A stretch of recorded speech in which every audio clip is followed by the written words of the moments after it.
आज 10th का maths देखना है। ठीक है, 10th का जो मैथ्स है उसमें फर्स्ट जो चैप्टर है वो रियल नंबर है। रियल नंबर क्या होता है? वास्तविक संख्या है ये। इससे पहले कुछ बातें मैं कहना चाहूंगा। आपने मैथ्स में जो पढ़ा होगा स्टार्टिंग से, वो पढ़ा होगा क्या? एडिशन, सब्सट्रैक्शन, ठीक, मल्टीप्लिकेशन, डिवीजन। ये क्या है? उसके बाद क्या आपने पढ़ा होगा?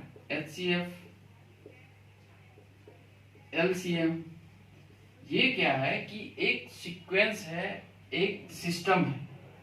ये मैथ का सिस्टम है। ठीक है, addition, subtraction, multiplication, division, HCF, LCM। उसके बाद आपने पढ़ा होगा अभी जो लास्ट 9th क्लास है, 9th क्लास में आपने देखा होगा, जो 9th क्लास है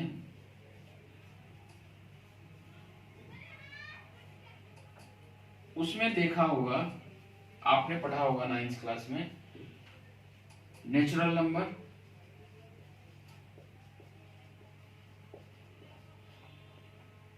होल नंबर,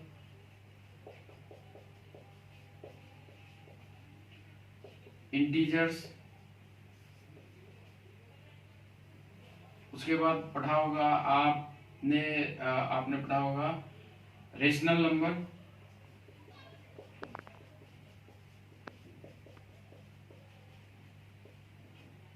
उसके बाद पढ़ा होगा इरेशनल नंबर,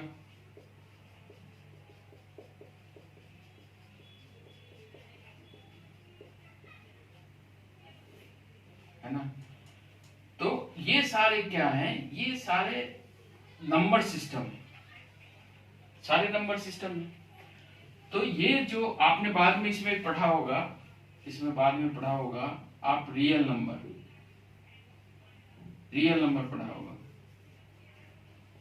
रियल नंबर, तो रियल नंबर में आपने देखा होगा कि दो तरह के होते हैं। एक रेशनल, दूसरा क्या होता है? Irrational. First rational, second irrational. इसमें आपने देखा होगा जो रेशनल नंबर है, इसमें आपने देखा होगा कि एक तो है टर्मिनेटिंग,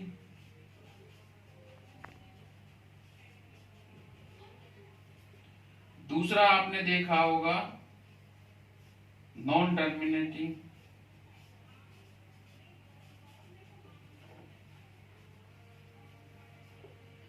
उसी तरह से आपने इरेशनल नंबर में भी देखा होगा नॉन टर्मिनेटिंग,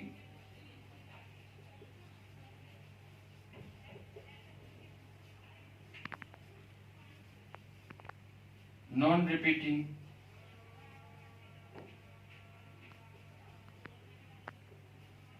इस तरह से आपने देखा होगा। इसके जो आगे देखना है, इसके आगे वो यहां देखना है। ठीक है, यहां देखना है आपको जो डिविजनल मेथड्स है उसमें क्या है।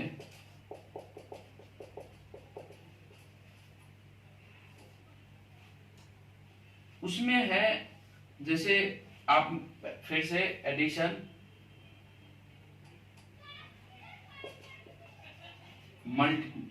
सब्सट्रैक्शन, मल्टीप्लिकेशन, डिवीजन, ये देखा होगा। ठीक है, इसके प्रोसेस है वो डिफाइंड प्रोसेस है। ठीक, इसमें देखना है आपको डिवीजन। यहाँ पे रियल नंबर में जो पढ़ना है वो पढ़ना है क्या? डिवीजन। ठीक है, इस डिवीजन को समझना है। यहाँ पे जो रियल नंबर है उसमें आपको पढ़ना है दो चीज है। एक चीज जो है वो है यूक्लिड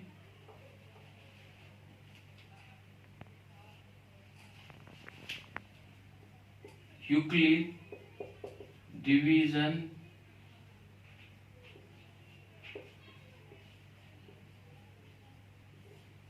लेमा। दूसरा है वो है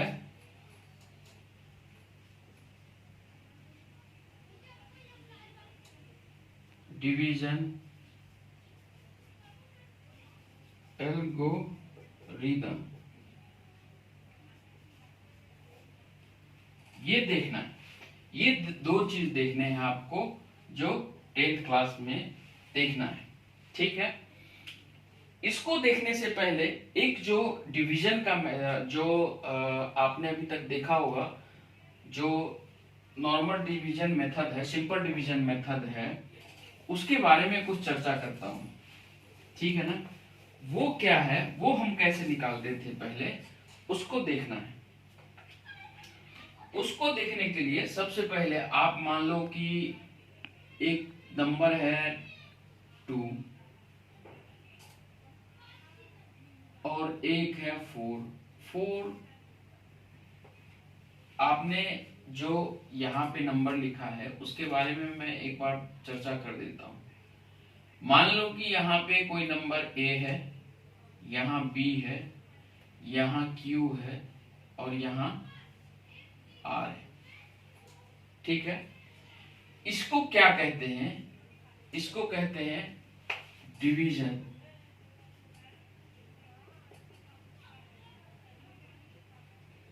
डिवीजर कहते हैं, डिवीजर। इसको क्या कहते हैं, डिविडेंड। इसको कोसेंट,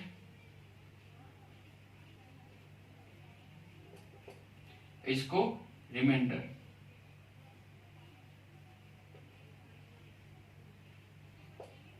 ठीक है ना, डिवीजर, डिविडेंड, कोसेंट, रिमाइंडर। ठीक, यहां देखते हैं जो डिवीजन का सिंपल मेथड है उसको देखते हैं। ये क्या है कि 2 है, एक नंबर है, 4 को डिवाइड करना है किससे, 2 से। 2 टाइम्स 2 4 क्या हो गया, 0।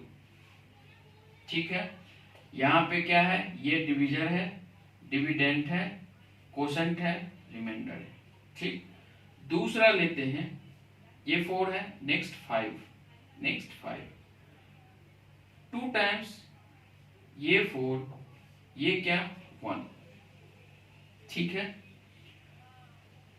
नेक्स्ट नंबर 6, फिर 2 से 3 टाइम्स 6 क्या, 0। ठीक, फिर 2 से किसको, नेक्स्ट नंबर 7 क्या, 3 टाइम्स क्या, 6, रिमाइंडर 1। ठीक, ये एक नंबर का है, एक नंबर का ये डिजिट है। अब मान लो कि 2 नंबर का डिजिट लेना है जिसमें 2 से डिवाइड करना है।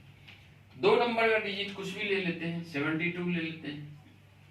ठीक, अगर 3 टाइम्स 36 72। ठीक है ना, या आप ऐसे भी कर सकते हो, पहले 3 से कर लो, फिर क्या 6, यहां पे 3 इंटू 2 6, रिमाइंडर 1, ये 2। ठीक, फिर क्या 6 टाइम 12, रिमाइंडर 0। ठीक है, 72 के बाद 73, 2 से, फिर क्या 3 6 1 3, फिर क्या यहाँ 6 टाइम, फिर क्या 12, फिर क्या रिमाइंडर 1। नेक्स्ट 74, फिर क्या 2 से, फिर क्या 3 सॉरी, तो 6, फिर 1, फिर 4, फिर क्या 7, फिर क्या रिमाइंडर 0। तो ये है। अब नेक्स्ट नंबर देखेंगे 3 से। 3 को 6 नंबर है उसमें 3 से डिवाइड करते हैं, इसको करते हैं तो 2 टाइम्स 6, रिमाइंडर क्या 0।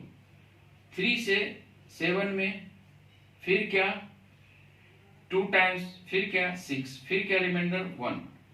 3 को 8 से फिर क्या 2 टाइम्स 6 और फिर क्या रिमाइंडर 2। 3 को फिर 9 से फिर क्या 3 टाइम्स 9, फिर क्या रिमाइंडर 0। 3 को 10 को 3 से फिर क्या 3, फिर 9, रिमाइंडर क्या 1। नेक्स्ट देखेंगे 4, फिर क्या 2 टाइम्स 8, फिर क्या रिमाइंडर 0। अब 9 को 4 से 2 टाइम्स 8, रिमाइंडर क्या 1। फिर 10 को 4 से 2 टाइम्स 8, फिर क्या 2। फिर 4 को 11 को 4 से फिर क्या 2 टाइम्स 8, रिमाइंडर क्या 3। फिर क्या 4 को 12 को 4 से 3 टाइम्स 12, फिर क्या 0। ठीक, यहां पे एक चीज गौर करने वाली बात यह है, यहां पे ध्यान देना कि ये 2 है ना, 2 को अगर किसी नंबर में 2 से डिवाइड करते हैं, किसी नंबर में 2 से डिवाइड करते हैं, तो रिमाइंडर क्या होता है, या 0 आता है या 1 आता है। 0 आया या 1 आया, ठीक है। अगर 2 को देखते हैं, 2 को रिमाइंडर क्या है, तो 2 से अगर किसी को करते हैं तो रिमाइंडर या तो 0 होता है। नंबर को देखते हैं, नंबर को और रिमाइंडर को, तो 0 है या 1 है। ठीक, 3 को अगर देखते हैं तो क्या है, या तो 0 है, यहां 0 है, 1 है, फिर 2 है, फिर रिपीट होना स्टार्ट हो गया, 0 फिर 1 फिर 2 आएगा, फिर 0 फिर 1 फिर 2। तो जो रिमाइंडर है 0 है, 1 है और 2 है। ठीक है। 4 में रिमाइंडर क्या है, 0, 1, 2, 3 फिर 0, यानी 4 में देखेंगे तो 0, 1, 2, 3। एक ये ट्रेंड है, वेल डिफाइंड स्टेज है। क्या है कि 2 को अगर किसी नंबर को 2 से डिवाइड करते हैं तो रिमाइंडर जो होता है वो 2 से कम होता है, या तो 0 है या 1 है। उसी तरह से 3 को करते हैं तो 3 से करते हैं तो या तो 0 है, 1 है और 2 है, ये भी यानी रिमाइंडर क्या है, 3 से कम है। 4 से अगर करते हैं तो 0 है, 1 है, 2 है, 3 है, यानी 4 से कम है। नेक्स्ट अगर 5 से करना हो किसी नंबर को तो क्या होगा, या तो 0 होगा, 1 होगा, 2 होगा, 3 होगा, 4 होगा। ठीक है। इसी प्रकार 6 से करेंगे तो 0 होगा, 1 होगा, 2 होगा, 3 होगा, 4 होगा और 5 होगा। इसी तरह से 7 है ना। इसका क्या मतलब होता है, इसका मतलब ये हुआ, इसका मतलब समझना है यहां पे। इसका मतलब ये हुआ कि अगर आप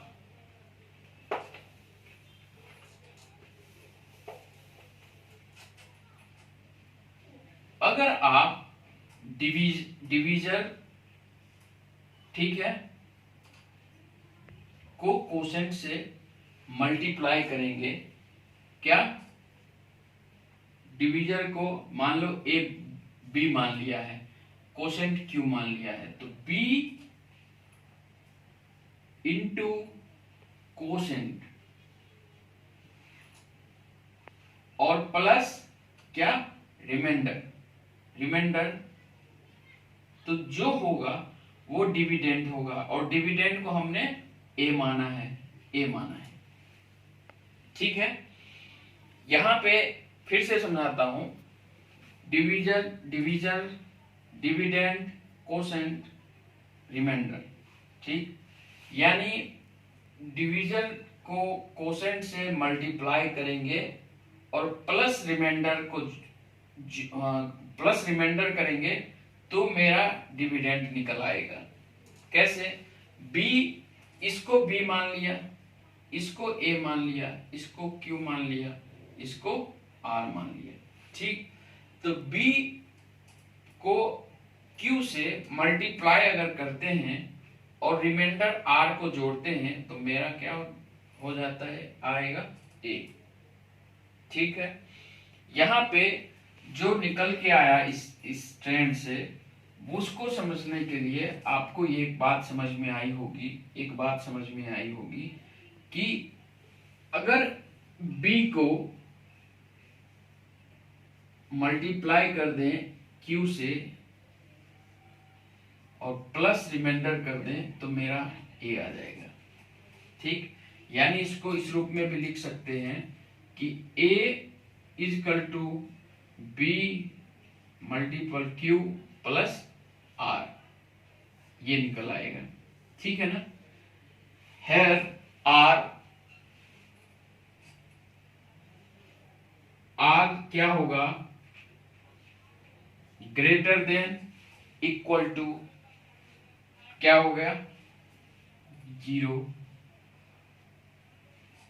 ठीक, या तो r रिमाइंडर है ना, r रिमाइंडर है, या तो 0 के बराबर है या 0 से छोटा है।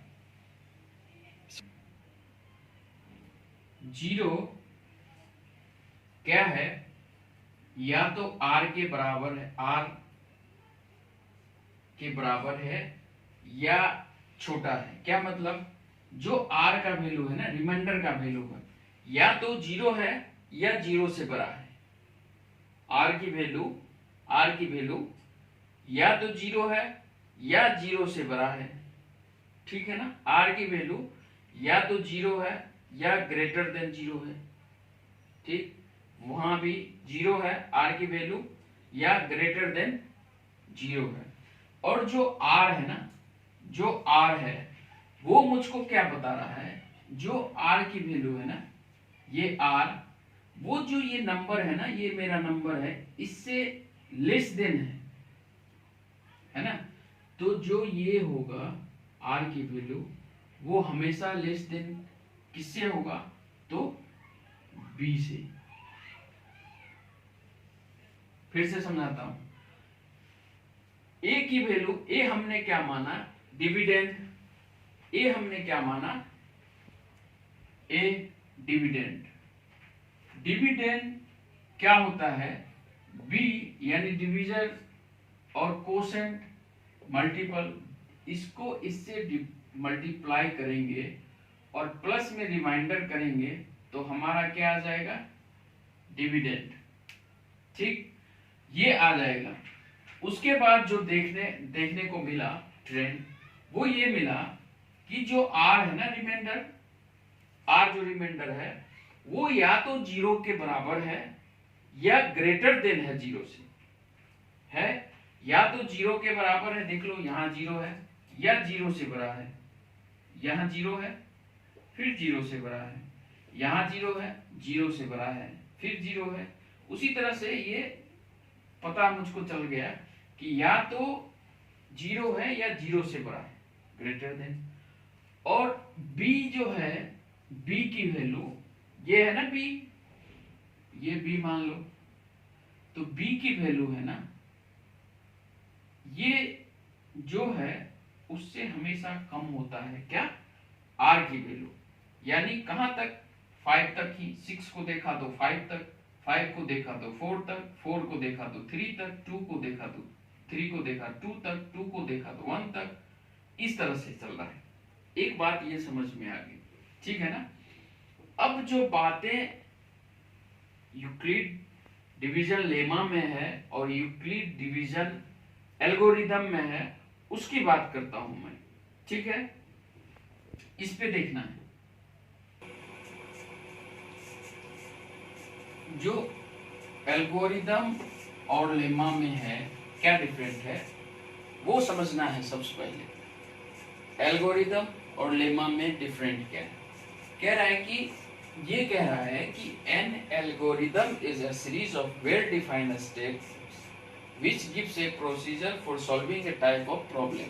यानी किसी टाइप का कोई प्रॉब्लम दे रखा हो, किसी भी टाइप का प्रॉब्लम दे रखा हो, उसका वेल डिफाइंड जो स्टेज है ना वो फिक्स है कि इस प्रॉब्लम के लिए पहले क्या होगा, फिर क्या होगा, फिर क्या होगा, वो उसके स्टेट डिफाइंड है। जैसे आपने 9th क्लास में रेशनलाइजेशन जो है उसमें देखा होगा कि अगर कोई दे रखा हो उसमें मान लो कि a और प्लस b डिनोमिनेटर हो, ठीक है, तो इसको कैसे सॉल्व करते थे? तो इसका मल्टीप्लाई कर देते थे a minus b by a minus b, तो क्या हो जाता था, ये नीचे वो हो जाता था a स्क्वायर माइनस बी का होल स्क्वायर, है ना। तो ये जो स्टेप है वो वेल डिफाइंड स्टेप है, ठीक है। उसी प्रकार ये कह रहा है, जो लेमा है वो कह रहा है कि a lemma is a proven statement used for proving another statement। यानी कि अगर कोई प्रूवन स्टेटमेंट है, ठीक है, तो उसकी सहायता से हम दूसरे स्टेटमेंट को भी प्रूफ कर सकते हैं, ठीक। कैसे? तो अभी हमने जो देखा था, जो एक सीक्वेंस बनाया था कि 2 4 2 0, वो जो सीक्वेंस क्या था वो प्रूवन है। यानी A इजकल टू क्या है, B Q प्लस R, ये क्या है, प्रूवन है। इसको अभी देखा था, इसी को देखा था। तो इसके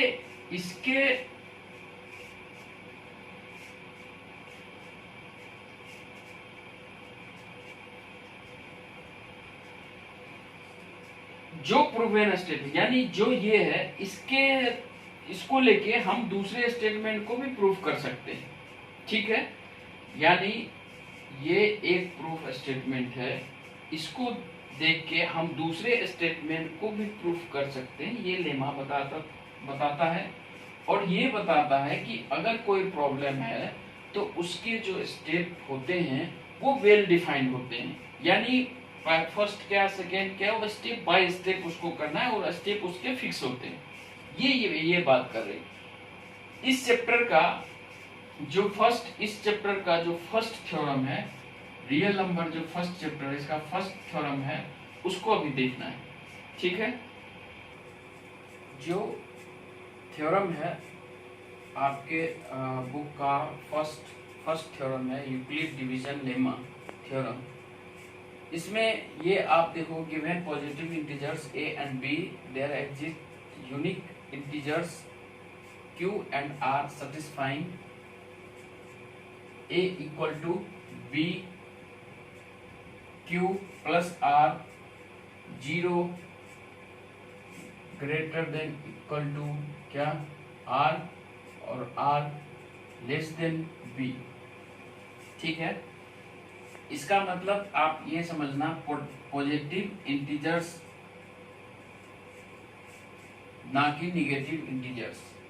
इंटीजर्स आपने पढ़ा होगा, इंटीजर्स तो पढ़ा ही होगा, 0 इस तरह से,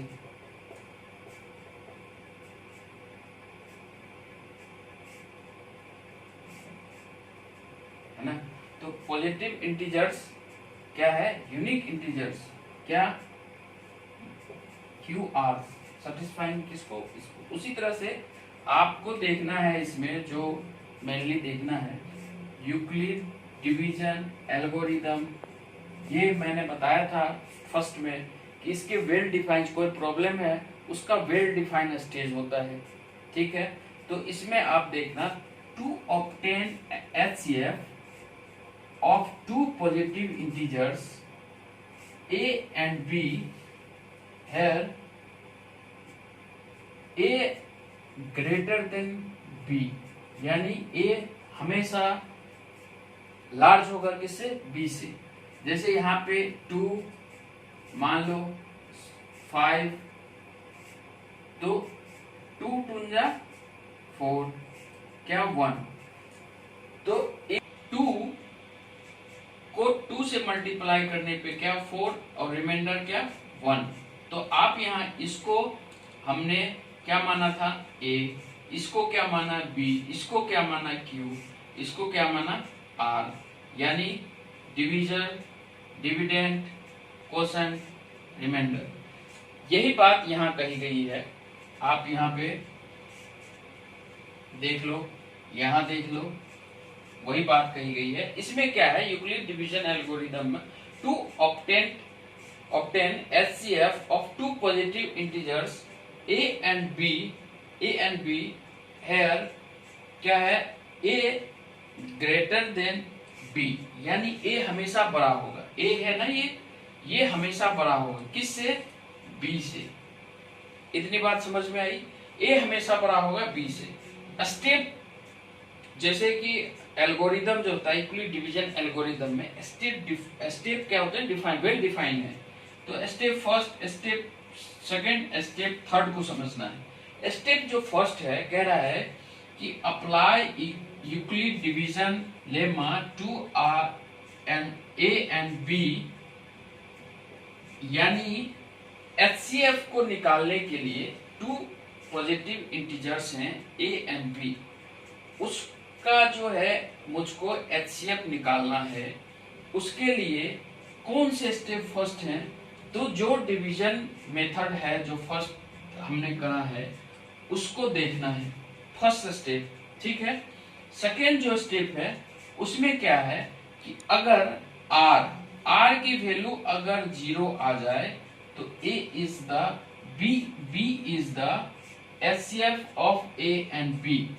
अगर r 0 आ जाए, यानी अगर r यहाँ पे ये देख लो दूसरा एग्जांपल, अगर r 2 times 4 ये 0, यानी या 6 ले लो, 3 times 6 0, ये कह रहा है कि अगर r 0 आ जाए, r 0 है ना, b ये क्या होगा,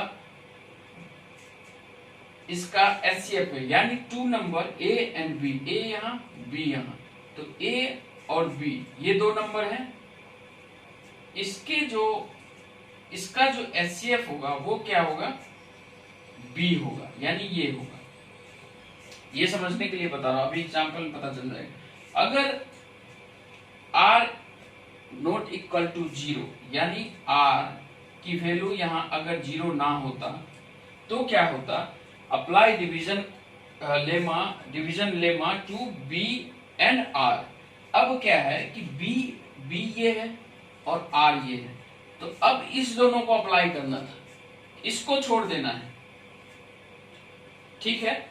ये कह रहा है कि फिर से समझाता हूं ये कि अगर R 0 ना हो, R इक्वल टू नॉट 0, तो जो ये है ना, ये यानी B को और R को लेके आगे चलना है। कब तक? जब तक कि division at this stage given HCF, यानी जब तक कि रिमाइंडर क्या ना हो कि 0 ना हो जाए, तब तक लेके चलना है, ठीक है। इसका एग्जाम्पल देखना है, एक्सरसाइज वैसे तो ऑफलाइन की क्लास होती तो पहले एग्जाम्पल ही देखते हैं, उसके बाद एक्सरसाइज चलते हैं, लेकिन इसका जो देखना है वो एक्सरसाइज पे सीधे चलते हैं। एक्सरसाइज से अभी जो कंसेप्ट है वो पता चल जाएगा कि है क्या इसमें। उसका जो फर्स्ट क्वेश्चन है वो फर्स्ट क्वेश्चन मैं अभी दिखाता हूं। उसका फर्स्ट क्वेश्चन क्या है, उसका फर्स्ट क्वेश्चन है एक्सरसाइज 1.1 का। इसका फर्स्ट क्वेश्चन देखना है। फर्स्ट क्वेश्चन कह रहा है कि use Euclid division algorithm to find the HCF of, first क्या है 135 एंड 225। ये क्वेश्चन है फर्स्ट एक्सरसाइज 1.1 का क्वेश्चन नंबर फर्स्ट ये कह रहा है कि use Euclid division algorithm to find the HCF of 135 and 225। तो इसमें देखना है कि सबसे पहले आपको फिर से याद होगा 3 और 7 को, अगर आपने उस टाइम आपने ध्यान दिया होगा 2 टाइम्स अगर करने पे क्या हो गया 1 बचा। तो जो a है ना, a वो हमेशा क्या होता है लार्ज होता है, किससे b से। b से हमेशा क्या होगा a, यानी जो डिवीजन है उससे हमेशा डिविडेंड क्या होगा लार्ज होगा। तो इस दोनों में देखना हो अगर तो लार्ज क्या है ये है, इसको हमने a मान लिया, ये स्मॉल है, इसके रेशियो में इसको क्या मान लिया हमने b मान लिया। ठीक है, अब देखना है यहाँ पे कि 225 को 135 से करते हैं, कितने टाइम्स 1 टाइम्स। तो 135 क्या 0 और यहाँ पे 0 और 9 और यहाँ पे, तो r क्या हो गया, ये क्या हो गया r, ठीक है, और ये क्या हो गया q, ये क्या हो गया b। ठीक है, अब यहाँ पे देखना ये है कि यहाँ पे r जो रिमाइंडर है वो 0 नहीं आया है। जब r रिमाइंडर 0 नहीं, r यानी रिमाइंडर 0 ना आए तो सेकेंड क्या कह रहा था कि आपको b एंड r को लेके चलना है, इसको लेके चलना है। ठीक है, तो इसको लेके चलने का क्या मतलब है, अब हम किसको लेंगे r को, इस दोनों में यानी इस दोनों नंबर को लेंगे। नंबर हमारे पास अब 2 नंबर को लेके चलना है, तो 2 नंबर 135 और दूसरा नंबर क्या है 90।